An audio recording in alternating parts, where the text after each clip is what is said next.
नमस्कार, good morning. मैं हूं सत्यजीत दलाई और आज मैं आप सभी के लिए देश विदेश की 10 सबसे बड़ी खबरें लेके आ गया हूं।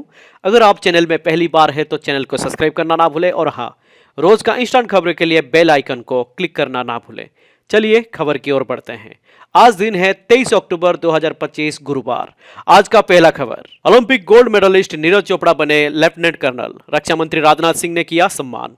ओलंपिक गोल्ड मेडल विनर भाला फेंक खिलाड़ी नीरज चोपड़ा को बुधवार को इंडियन आर्मी में मादक लेफ्टिनेंट कर्नल का पद प्रदान किया गया। यह दिल्ली में रक्षा मंत्री राजनाथ सिंह और सेना प्रमुख जनरल उपेंद्र द्विवेदी की उपस्थिति में हुई। यह सम्मान नीरज चोपड़ा की एथलेटिक में असाधारण उपलब्धियों और लाखों युवा भारतीयों को प्रेरित करने में उनके योगदान के लिए दिया गया है। वह उन चुनिंदा खिलाड़ियों के समूह में शामिल हो गए हैं जिन्हें देश के लिए गौरव लाने के चलते आर्म फोर्स में मानद पद मिला है। द गैजेट ऑफ इंडिया के अनुसार यह नियुक्ति 16 अप्रैल से प्रभावी होगी। नीरज 26 अगस्त 2016 को भारतीय सेना में नायब सूबेदार के पद पर एक जूनियर कमिश्नर ऑफिसर के तौर पर शामिल हुए थे। इसके 2 साल बाद एथलेटिक्स में अपने शानदार प्रदर्शन के लिए उन्हें अर्जुन अवार्ड से सम्मानित किया गया और फिर 2021 में उन्हें खेल के क्षेत्र में अपने प्रदर्शन के लिए खेल रत्न मिला। नंबर 2 पर देवबंद मदरसे पर नजर रखो। तालिबान के सबसे बड़े दुश्मन ने भारत और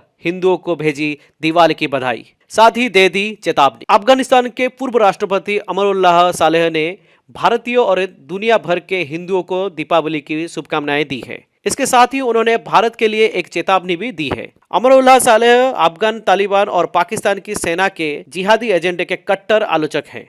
अगस्त 2021 में काबुल पर तालिबान के कब्जे के समय तत्कालीन अशरफ गनी सरकार में उपराष्ट्रपति की जिम्मेदारी संभाल रहे थे। बाद में उन्होंने तालिबान के विरोधी धड़े वाले विद्रोही नेता अहमद मसूद से हाथ मिला लिया था। सालेह ने एक्स पर एक पोस्ट में लिखा, सभी भारतीयों और दुनिया भर के हिंदुओं को दिवाली की शुभकामनाएं। आप सभी के अच्छे स्वास्थ्य की कामना करता हूं। इस बीच कृपया देवबंद मदरसे का ध्यान रखें। सालेह की टिप्पणी को इसी महीने अफगानिस्तान पर शासन करने वाले तालिबान के विदेश मंत्री आमिर खान मुत्तकी की भारत यात्रा से जोड़कर देखा जा रहा है। भारत यात्रा के दौरान मुत्तकी ने दारुल उलूम देवबंद मदरसे का दौरा किया था। मुत्तकी को देवबंद जाने की अनुमति देने के भारत सरकार के फैसले को लड़कियों की शिक्षा पर दिल्ली की ओर से महीन संदेश के रूप में भी देखा जा रहा है। हालांकि दारुल उलूम देवबंद लड़कों और लड़कियों के क्लास में अलग बैठक की वकालत करता है, लेकिन ऐतिहासिक रूप से इसके लड़कियों के शिक्षा के अधिकार का समर्थन किया है। यह रुख तालिबान के लड़कियों की शिक्षा पर सख्त पाबंदी के बिल्कुल खिलाफ है। तालिबान में दारुल उलूम देवबंद को इज्जत की नजर से देखा जाता है। तालिबान के अधिकांश नेता पाकिस्तान के अकोरा कटर स्थित दारुल उलूम हकीनिया मदरस से शिक्षित हैं। यह मदरस सुन्नी इस्लाम के हनफी देवबंदी स्कूल का प्रचार करता है। हकीनिया मदरसे की स्थापना मौलाना अब्दुल हक ने की थी, जिन्होंने दारुल उलूम देवबंद से शिक्षा हासिल की थी। उनके बेटे मौलाना समी उल हक को तालिबान का पितामह कहा जाता है। नंबर 3 पर क्यों तालिबान के साथ है भारत। पाकिस्तान एक्सपर्ट के सवाल पर इंडियन मेजर ने खोल दिए पाकिस्तान के पुराने राज। बोले, खुद भूल गए जब पाकिस्तान और तालिबान के बीच भले ही सीज फायर हो गया है, लेकिन उनके रिश्ते बेहद खराब हो चुकी है। दोनों ने ही सीज फायर के बाद भी एक दूसरे के खिलाफ बेहद तल्ख बयान दिए हैं। इस बीच तालिबान ने भारत के साथ रिश्ते को बेहतर करने की तरफ कदम बढ़ा दिया है, जिससे पाकिस्तान बौखलाया हुआ है। पाकिस्तान ने भारत पर यह आरोप लगाने शुरू कर दिए हैं कि तालिबान जो कुछ कर रहा है उसके पीछे भारत है। पाकिस्तानी एक्सपर्ट कमर चीना ने भी जब ऐसे दावे किए तो इंडियन आर्मी के रिटायर मेजर जनरल राजन कोचर ने उन्हें मुंह तोड़ जवाब दिया।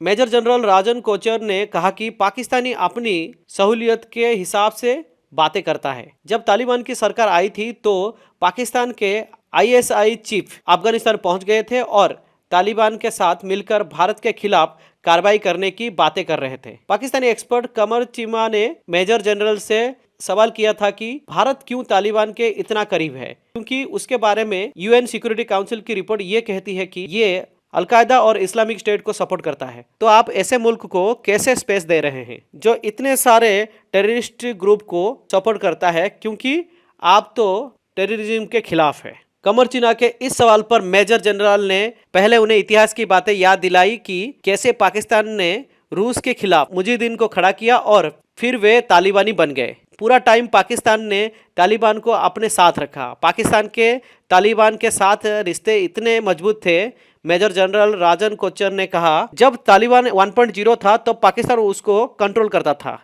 जब तालिबान 2.0 आया और अफगान में उसकी सरकार बन रही थी तो आपके आईएसआई चीफ वहां गए। उन्होंने एक 5 स्टार होटल में बयान दिया कि अब पाकिस्तान को स्ट्रेटेजिक डेप्थ मिल गया है और पाकिस्तान के लिए बहुत अच्छा मौका है भारत के साथ कॉन्फ्लिक्ट करने के लिए, क्योंकि अफगान अभी हमारा हमसाया है। तो उन्होंने कहा, फॉरेन पॉलिसी में अचानक से भारत ने अपना रुख क्यों बदला है, ये समझाना बहुत जरूरी है। जब आप जियो पॉलिटिक्स में बोलते हैं कि गुड एंड बैड तालिबान, ये बात पाकिस्तान से ही निकली थी। तो वहां पर एक स्थिति जो बन रही है और पाकिस्तान के रिश्ते अफगानिस्तान से खराब हो चुकी है और तालिबान भारत की सपोर्ट में आ गया है, लेकिन भारत के कोई भी मिलिट्री इंटेड नहीं है अफगानिस्तान में। अगर आपको लगता है कि भारत अफगानिस्तान से आपको मिलिट्री थ्रेट देने के लिए कर रहा है तो वो बात सही नहीं है। भारत का वहां बहुत सारा इन्वेस्टमेंट है जो रुका हुआ था। नंबर 4 पर भारत की गोद में बैठा है तालिबान, कहने पर भड़का काबुल, बोला अब दिल्ली से रिश्ते और मजबूत करेंगे। पाकिस्तान और अफगानिस्तान के बीच पिछले कुछ दिनों से सीमा पर झापड़ चल रही है। गोलीबारी, पलायन और तनाव के बीच अब एक नया बयान सामने आया है जिसने हालात को और दिलचस्प बना दिया है। अफगानिस्तान ने पाकिस्तान के उस आरोप को पूरी तरह नकार दिया है जिसमें कहा गया था कि इन झड़पों के पीछे भारत की अहम भूमिका है। अफगानिस्तान के रक्षा मंत्री मोहम्मद याकूब ने पाकिस्तान के आरोपों को निराधार, तर्कहीन और अस्वीकार्य बताया है। उन्होंने साफ कहा है कि काबुल अपनी नीति अपने राष्ट्रीय हितों के हिसाब से तय करता है और भारत के साथ रिश्ते मजबूत करने के लिए तैयार है। तालिबान के संस्थापक मुल्ला उमर के बेटे और अफगानी रक्षा मंत्री मोहम्मद याकूब ने अल जजीरा से बातचीत में पाकिस्तान को कड़ी प्रतिक्रिया दी। उन्होंने कहा कि ये आरोप निराधार है। हमारी नीति कभी भी अपने खतरे का इस्तेमाल किसी देश के खिलाफ करने की नहीं रही है। हम एक स्वतंत्र देश हैं और भारत के साथ अपने राष्ट्रीय हितों के दायरे में रिश्ते मजबूत करेंगे। यानी अफगानिस्तान ने साफ कर दिया है कि वे पाकिस्तान के दबाव में नहीं आने वाले। नंबर 5 पर रोहिंग्या बांग्लादेशी एसआईआर से कटेंगे 1 करोड़ नाम, शुभेंदु अधिकारी के बयान से बंगाल में बवाल, टीएमसी ने उठाए सवाल। पश्चिम बंगाल में अगले साल होने वाले विधानसभा चुनाव को लेकर राजनीतिक घमासान तेज हो गया है। अब भाजपा विधायक और राज्य विधानसभा में विपक्ष के नेता शुभेंदु अधिकारी ने दावा किया है कि पश्चिम बंगाल में मतदाता सूची का विशेष गहन पुनरीक्षण यानी एसआईआर होने पर कम से कम 1 करोड़ मतदाताओं के नाम हटा दिए जाएंगे। उन्होंने दावा किया कि रोहिंग्या और बांग्लादेशी घुसपैठियों को देश से बाहर निकाला जाएगा। वहीं राज्य की सत्तारूढ़ दल टीएमसी ने शुभेंदु अधिकारी के दावे को पूरी तरह से खारिज कर दिया है और भाजपा की चुनाव आयोग से साठगांठ का आरोप लगाया है। बिहार में चुनाव आयोग के एसआईआर को लेकर काफी सवाल उठे थे। खुद ममता बनर्जी ने उसकी आलोचना करते हुए कहा था कि चुनाव आयोग और केंद्र सरकार बैकडोर से एनआरसी लागू करने की साजिश कर रही है और उन्होंने बंगाल में एसआईआर का कड़ा विरोध किया है। शुभेंदु अधिकारी ने कहा कि मुख्यमंत्री ममता बनर्जी बंगाल एसआईआर के खिलाफ बोल रही है क्योंकि राज्य में उनकी पकड़ कम होती जा रही है। उन्होंने दावा किया कि एसआईआर होने पर पश्चिम बंगाल की मतदाता सूची में लगभग 1 करोड़ नाम हटा दिया जाएगा। नंबर 6 पर गद्दी विरासत में मिलती है, बुद्धि नहीं, अखिलेश ने किया साबित। दीपोत्सव पर टिप्पणी को लेकर सीएम योगी ने सपा प्रमुख को घेरा। मुख्यमंत्री योगी आदित्यनाथ ने अयोध्या के दीपो महोत्सव में दीप जलाने को लेकर दिए गए बयान के लिए सपा प्रमुख अखिलेश यादव को घेरा है। बयान को मिट्टी के शिल्पकारों और प्रजापति समाज का अपमान बताते हुए योगी ने उनके ऊपर गहरा तर्क किया है। कहा है कि अखिलेश ने यह साबित कर दिया है कि गद्दी विरासत से मिलती है, बुद्धि नहीं। अयोध्या में दीप जलाने के औचित्य पर सवाल उठाने वाले अखिलेश यादव को यह नहीं पता कि दीपोत्सव के लिए बनाए जाने वाले दीप से जहां प्रजापति समाज के लिए स्वावलंबन का मार्ग खुलता है, वहीं प्लास्टिक के उपयोग पर विराम लगाने का प्रयास भी सकारात्मक रूप से आगे बढ़ता है। मुख्यमंत्री मंगलवार की शाम दीपावली के उपलक्ष्य में राष्ट्रीय स्वयंसेवक संघ की ओर से योगीराज बाबा गंभीरनाथ प्रेक्षागृह में शताब्दी वर्ष पर आयोजित विचार परिवार कुटुंब स्नेह मिलन कार्यक्रम को संबोधित कर रहे थे। सपा को राष्ट्रद्रोही, समाजद्रोही व सनातन द्रोही बताते हुए मुख्यमंत्री ने अतीत के एक संस्करण को याद किया। कहा कि जब तीर्थ विकास परिषद अयोध्या में श्री राम मंदिर के निर्माण के कार्य को आगे बढ़ा रहा था, तब अखिलेश यादव सपई में दुर्योधन की प्रतिमा स्थापित करने का ऐलान कर रहे थे। योगी ने राम भक्तों पर सपा सरकार के रुख को याद करते हुए इस चर्चा को आगे बढ़ाया। कहा कि राम भक्त अपने खिलाफ सपा सरकार के अभियान को कभी नहीं भूल पाएगा। उन्होंने कहा कि बीते वर्ष रामलला का दर्शन करने के लिए रिकॉर्ड 6 करोड़ लोग अयोध्या पहुंचे, ये पूरी दुनिया ने देखा। योगी ने प्रयागराज महाकुंभ को लेकर सपा के रुख भी जिक्र किया। कहा कि वो आयोजन शुरू हुआ तो भी सपा के लोगों ने उसके खिलाफ नकारात्मकता फैलाने का कुत्सित प्रयास किया, लेकिन जनता ने उनके इस प्रयास को ठुकरा दिया। मुख्यमंत्री ने कहा कि आज भी जाति आधारित वैमन व्यवस्था को बढ़ावा देने के लिए बहुत से लोग कार्य पर रहे हैं, लव जिहाद और मतांतरण के लिए अभियान चला रहे हैं। ऐसे लोगों को रोकने की जरूरत है, इसके लिए समाज को भी आगे आना पड़ेगा। नंबर 7 पर अंतिम दौरे में भारत अमेरिका व्यापार समझौता, इतने फीसदी तक घट सकता है tariff. India US trade deal Bharat और अमेरिका के लिए अच्छी खबर है। दोनों देश एक महत्वपूर्ण व्यापार समझौते को अंतिम रूप देने के करीब हैं, जिसके तहत भारतीय वस्तुओं और अमेरिकी टैरिफ को मौजूदा 50% से घटाकर 15 से 16% तक किया जा सकता है। मीटिंग की एक रिपोर्ट के अनुसार यह समझौता मुख्य रूप से ऊर्जा और कृषि क्षेत्रों पर केंद्रित है और इसका उद्देश्य दोनों देशों के बीच व्यापार संबंधों को मजबूत करना है। रिपोर्ट के अनुसार यह समझौता भारत द्वारा रूस के कच्चे तेल के आयात में क्रमिक कमी लाने पर आधारित है, तो रूसी ऊर्जा पर वैश्विक निर्भरता को कम करने की अमेरिकी की रणनीति के अनुरूप है। इसके बदले भारत कुछ अमेरिकी कृषि उत्पादों जैसे गैर अनुवंशिक रूप से संशोधित मक्का और सोयाबीन के आयातों को बढ़ाने के लिए तैयार है। यह कदम भारत के संरक्षित कृषि बाजार तक अमेरिकी पहुंच की मांग को पूरा करने की दिशा में एक महत्वपूर्ण कदम हो सकता है। प्रस्तावित समझौते में टैरिफ और बाजार पहुंच की नियमित समीक्षा का प्रावधान शामिल हो सकता है, ताकि दोनों देश संतुलित व्यापार शर्तें बनाए रखें। अमेरिका द्वारा टैरिफ में भारी कटौती से भारतीय निर्यात, विशेष रूप से कपड़ा, इंजीनियरिंग सामान और दवाइयों जैसे क्षेत्रों में अमेरिका बाजार में अधिक प्रतिस्पर्धा हो सकते हैं। नंबर 8 पर फार्मर आईडी कार्ड 2025 किसानों के लिए बड़ी खुशखबरी, अब सरकार देगी 5 लाख की मदद। फार्मर आईडी कार्ड 2025 किसानों के लिए राहत और अवसरों का नया दौर लेकर आया है। सरकार ने फार्मर आईडी कार्ड 2025 योजना की शुरुआत की है, जिसके तहत किसानों को खेती से जुड़ी जरूरत को पूरा करने के लिए 5 लाख रुपए तक की आर्थिक सहायता दी जाएगी। यह योजना खास तौर पर उन किसानों के लिए है जो बीज, खाद, कीटनाशक, सिंचाई और कृषि उपकरणों जैसी आवश्यक चीजों में निवेश करना चाहते हैं। फार्मर आईडी कार्ड 2025 के जरिए किसान आसानी से अपनी फसलें बेहतर बना सकेंगे और मुनाफा बढ़ा सकेंगे। फार्मर आईडी कार्ड 2025 के रजिस्ट्रेशन के बाद किसानों के दस्तावेज और पात्रता की जांच की जाएगी।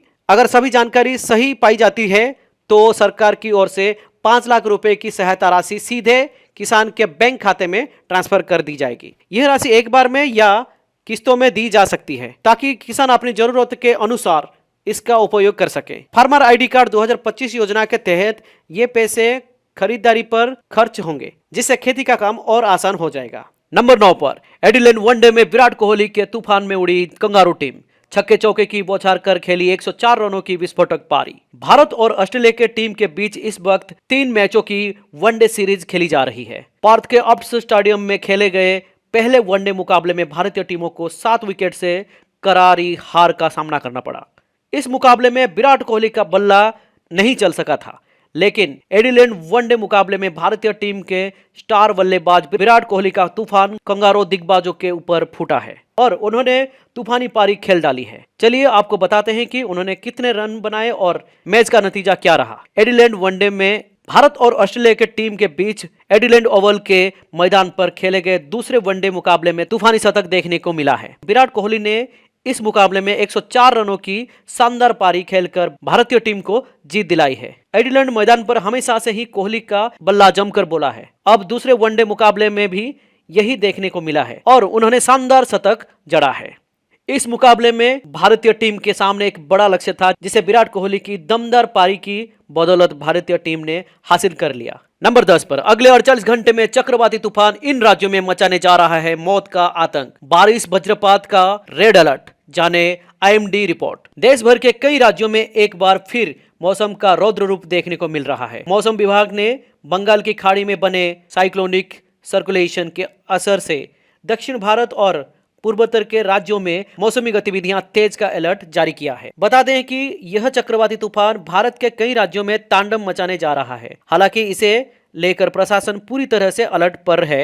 विभाग ने दक्षिण प्रायद्वीपीय भारत में 22-24 के दौरान भारी से बहुत भारी वर्षा यानी 7 से 20 सेंटीमीटर और तमिलनाडु, रायलसीमा और तटीय आंध्र प्रदेश तथा यनम में 22 अक्टूबर 2025 को अत्यंत भारी वर्षा 21 सेंटीमीटर से ज्यादा होने की संभावना है। इसी बीच आईएमडी ने आज का मौसम यानी 23 अक्टूबर के लिए मौसम का अनुमान जारी कर दिया है। मौसम विभाग ने देश के कई राज्यों में भयंकर बारिश, आंधी तूफान का अलर्ट जारी कर दिया है। विभाग के मुताबिक आंध्र प्रदेश और तमिलनाडु, पुडुचेरी और कराईकल में अलग अलग स्थानों पर भारी से बहुत भारी वर्षा और कुछ स्थानों पर अत्यधिक भारी वर्षा होने की संभावनाएं हैं। तटीय कर्नाटक, केरल और दक्षिण आंतरिक कर्नाटक में अलग अलग स्थानों पर भारी से बहुत भारी वर्षा होने की संभावनाएं हैं। 23 से 27 अक्टूबर के दौरान अंडमान एवं निकोबार द्वीप समूह में कई स्थानों पर हल्की से मध्यम वर्षा गरज के साथ छोटे पड़ने की संभावना है। दिल्ली की हवा पूरी तरह से खराब हो गई है। कई इलाकों में तो एक्यूआई 500 के पार पहुंच गया है। इसी बीच मौसम विभाग ने अगले 2-3 दिनों के दौरान उत्तर पश्चिम भारत के अधिकांश हिस्सों में न्यूनतम तापमान में 2 से 4 डिग्री सेल्सियस की गिरावट होने का संभावनाएं हैं। यानी आने वाले दिनों में ठंड बढ़ने की संभावनाएं हैं। साथ ही कई जगहों पर हल्की बारिश की संभावनाएं बताई गई है। यानी आने वाले कुछ दिनों में सर्दी का सितम जारी हो जाएगा। आज के लिए बस खबर इतना ही। कल मिलते हैं, तब तक के लिए धन्यवाद।